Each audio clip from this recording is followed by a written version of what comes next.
ఈరోజు మన చందమామ కథల్లో ముందు చూపు అనే కథ విందాం. కథ వినే ముందు నాదొక చిన్న రిక్వెస్ట్. మీరు గనక మా ఛానల్ని మొదటిసారి చూస్తున్నట్లయితే ప్లీజ్ తప్పకుండా సబ్స్క్రైబ్ చేయండి. ఇక కథలోకి వద్దాం. పూర్వం ఆఫ్రికా ఖండంలోని ఒక చిన్న దేశంలోని మారుమూల గ్రామంలో మషీలా అనే చక్కని చిన్నది ఉండేది.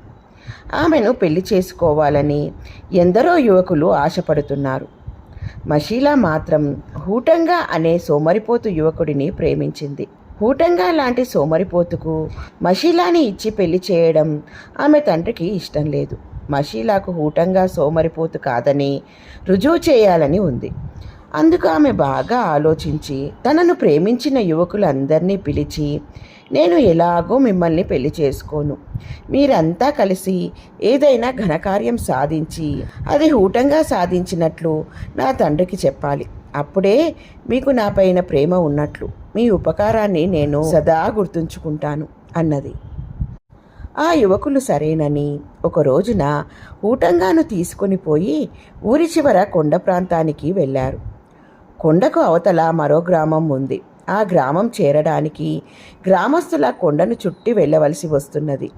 కొండలో సొరంగ మార్గం ఒకటి ఉన్నది, కానీ అది పెద్ద పెద్ద బండరాళ్లతో కప్పబడిపోయింది.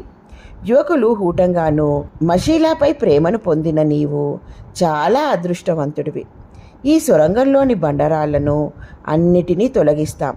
నువ్వేమో ఆ పని నువ్వు ఒక్కడినే చేసినట్లు మషీలా తండ్రికి చెప్పు, మేము సాక్ష్యం ఉంటాం. హూటంగా అందుకు సంతోషంగా అంగీకరించాడు. యువకులు పని ప్రారంభించి 4 రోజుల్లో కష్టతరమైన సొరంగ మార్గాన్ని సానుకూలం చేయగలిగారు. తరువాత వారు హూటంగాను జయజయధ్వానాలు పలుకుతూ ఊళ్ళోకి వెళ్ళి మషీలా తండ్రిని కలుసుకుని జరిగింది చెప్పారు. మషీలా తండ్రి ఆశ్చర్యపడి, ఈ సోమరిపోతు హూటంగా ఇంత పని చేశాడంటే నమ్మడం కష్టం, అయినా వాడికి ఆ అవసరం ఏముంది అని అడిగితే యువకులంతా ఏకకంఠంతో మషీలాపై ప్రేమ అన్నారు. ఊరంతా వెళ్ళి ఆ సొరంగ మార్గాన్ని చూసి వచ్చి హూటంగా సామర్థ్యాన్ని మెచ్చుకున్నారు. మషీలా తండ్రి తన కూతుర్ని అతడికిచ్చి పెళ్లి చేయడానికి ఒప్పుకున్నాడు. కానీ హూటంగా నిజాన్ని చెప్పాడు.